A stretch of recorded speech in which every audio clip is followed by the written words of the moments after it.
Hi, I'm James. Been making a pretty decent living as a freelance graphic designer for the past 5 years. Got my own apartment downtown, steady clients, and enough savings to feel comfortable.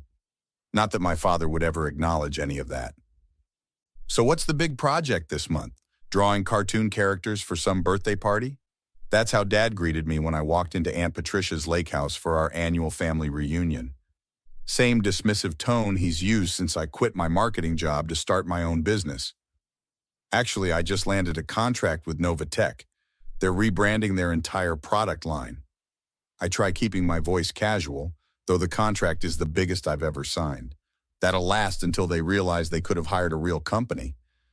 He walks away before I can respond, heading toward my brother Michael, who just arrived with his wife. Michael gives me that sympathetic yet uncomfortable nod. Harvard Law graduate, partner at his firm by 35, Dad's golden child. Next to him is my sister Elise, already deep in conversation with our cousins. She's a cardiothoracic surgeon, another point of pride for Dad. And then there's Danny, youngest of us four, executive at some finance company I can never remember the name of. Don't let him get to you. My mom Susan appears beside me, handing me a beer. He's just in one of his moods. When is he not in one of his moods when it comes to me, Mom? He doesn't understand creative careers, you know that. Come on, Patricia went all out with the food this year. The lake house is packed with relatives from both sides of the family. Uncle Tim and his kids, Grandma Josephine, cousins I only see at these gatherings. Rachel, my favorite cousin, waves from across the room. How's the independent artist life treating you? Rachel asks when I make my way over. Can't complain, just wish. Everyone gather around! Dad's voice booms across the room. Time for a toast. Mom whispers, please behave, both of you, before joining the circle forming around my father. Dad raises his glass, commanding the room like he always does. Another year, another reunion. I want to take a moment to express how proud I am of my children. Michael, youngest partner at Bradshaw and Associates. Elise, saving lives and making history with her research. Danny, making waves in the financial world. He pauses, scanning the room until his eyes land on me. And then there's James. The way he says my name makes my stomach drop. Still doodling for a living. I'm proud of all my children, except the loser who couldn't hack it in the real world. The room goes silent. Elise gasps. Michael stares at his shoes. Danny looks like he wants to disappear.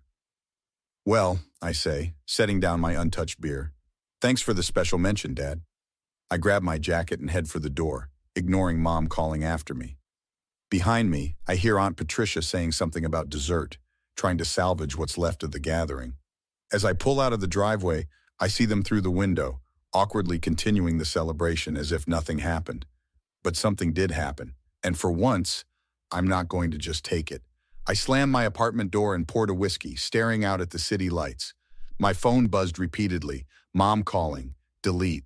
Later, Rachel called. You okay? That was brutal. Not like anyone stood up for me. Listen, there's something you should know. Uncle Robert has been talking trash about you. He told Grandma Josephine he's been financially supporting your business for years. What? That's complete bullshit. I haven't taken a dime from him since college. He also told everyone you begged him for connections, but couldn't deliver when he gave you opportunities. My mind flashed to the Vertex media project I'd lost mysteriously last year after using Dad as a reference. I called Michael first, straight to voicemail. His text response, Dad's dad, just let it go, man. Elise was different. I was about to call you. Yesterday was not okay. Did you know Dad's been telling everyone he financially supports me? What? No, you're doing well, aren't you? I was until I lost the Vertex account. Now I'm wondering if that was his doing. I checked my emails and found one from Vertex's director. While your portfolio is impressive, we've heard concerns about your reliability. My doorbell rang. Aunt Patricia stood there with a casserole dish. Someone in this family needs to have the guts to face you, she said, settling on my couch. Robert has been doing this for years. He did the same thing to your cousin Matthew when he wanted to open that restaurant. I thought that failed because of location issues. That's what Robert told everyone.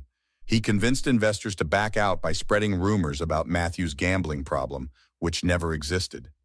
Patricia pulled out her phone. Your father's company isn't doing well. My friend Carol works in accounting there. The financial reports made my stomach drop.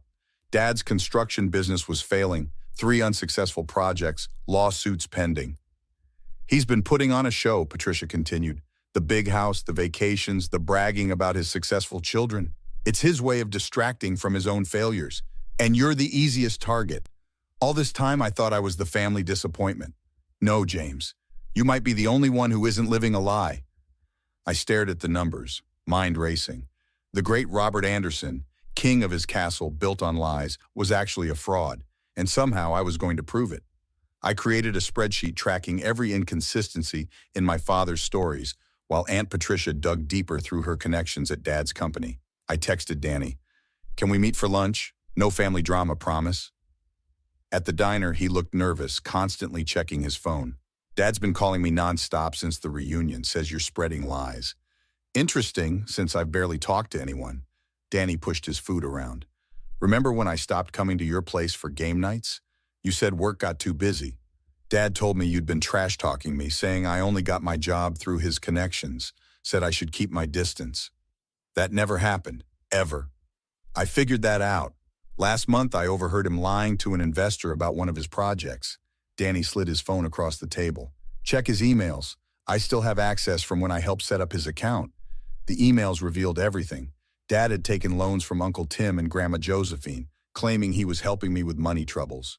He'd sabotaged my Vertex deal by telling them I had reliability issues and substance problems. He's been borrowing from Mom's inheritance to cover payroll. She has no idea. I called Rachel after lunch. "I need your help with something big." The anniversary party, already thinking the same thing. Patricia called me. We're all in. Over the next weeks, our alliance gathered evidence. Patricia provided records of Dad's first business bankruptcy. Rachel tracked down former employees. Danny secured financial records showing the company was 3 months from collapse. Elise joined our planning session. "Are we sure about this? It's going to destroy the family." "Dad's already destroying the family," Danny argued. "Mom deserves to know what he's doing with her money." "What if he talks his way out of it?" Rachel asked. I showed them my presentation. Everything's documented, verified, and backed up. As they left, Patricia stayed behind. "Are you ready for the fallout? Once this happens, there's no going back." I keep asking myself if this is just revenge or if it's the right thing to do. It can be both, James. Sometimes the truth hurts, but lies hurt longer. The night before the anniversary party, doubts crept in. Was I becoming like him? Then I remembered his words at the reunion, the years of manipulation, the damage he'd done. Some people don't deserve second chances. The ballroom at the Westridge Country Club was decorated in silver and white for my parents' 40th anniversary. I arrived early with my laptop and projector setting up in the corner while Danny kept watch. "You sure about this?" Danny fidgeted with his tie. Never been more sure of anything. Dad made his grand entrance with Mom on his arm, working the room like a politician. When he spotted me, his smile faltered for a split second before he recovered. "James, didn't think you'd show after your little tantrum at the reunion." "Wouldn't miss it for the world, Dad." Dinner passed in a blur of small talk and champagne toasts. Finally, Uncle Tim clinked his glass. "Before dessert, Robert, your children have prepared something special." I stepped to the front of the room and connected my laptop to the projector. We wanted to recognize Dad's true legacy. The first slide appeared. Copies of loans from Grandma Josephine and Uncle Tim alongside emails proving Dad had claimed they were for me. "What the hell is this?" Dad stood up, face flushing. "The truth. For once." I clicked to the next slide showing his company's financial records. Anderson Construction is 3 months from bankruptcy, despite what Dad's been telling everyone. Gasps echoed through the room. Mom's hand covered her mouth. "This is absurd. You've always been jealous of your sibling's success." Dad sputtered. "Is that why you sabotaged his Vertex media contract?" Danny stood up. "I have the emails you sent them, Dad." "And what about the money you borrowed from my restaurant fund?" Cousin Matthew called out from the back. "You told everyone I gambled it away." The room erupted in voices as more relatives connected dots of past deceptions. Mom stared at the projection showing transfers from her inheritance account. "You've been using my money to cover payroll? You said those withdrawals were for our retirement property." "Susan, I can explain. Like you explained using my brother's health insurance after his accident? I defended you for years." Mom's voice shook as she removed her anniversary bracelet and placed it on the table. "This is ridiculous. You're all believing this nonsense because of some doctored emails?" Dad looked around for allies but found none. I verified everything, Robert. Aunt Patricia stood. With your own accountant. You're finished, Dad, I said quietly. No more manipulating us against each other. No more lies. As family members began leaving their tables, Dad grabbed his keys and stormed out. Mom remained seated, shoulders slumped. Elise sat beside her. We're here, Mom. All of us. Later, as the hall emptied, Rachel helped me pack up. Was it worth it? Ask me in a year. 6 months later, Dad still hadn't spoken to any of us. His company filed for bankruptcy, and he moved to a condo while Mom stayed in the house with Aunt Patricia. Sunday dinners became a new tradition, sometimes at my place, sometimes at Elise's or Danny's. No pretense, no competition, just family. Dad sent an apology letter once. I read it, then filed it away. Some bridges stay burned, and I'm finally okay with that. What would you have done if you were James? Would you have exposed your father's deception at the anniversary party, knowing it would destroy the family dynamic forever? Or is there a line where family loyalty should outweigh the pursuit of justice and vindication? Some might say James went too far with his public revenge, while others believe toxic family members deserve exactly what they get. What's your take?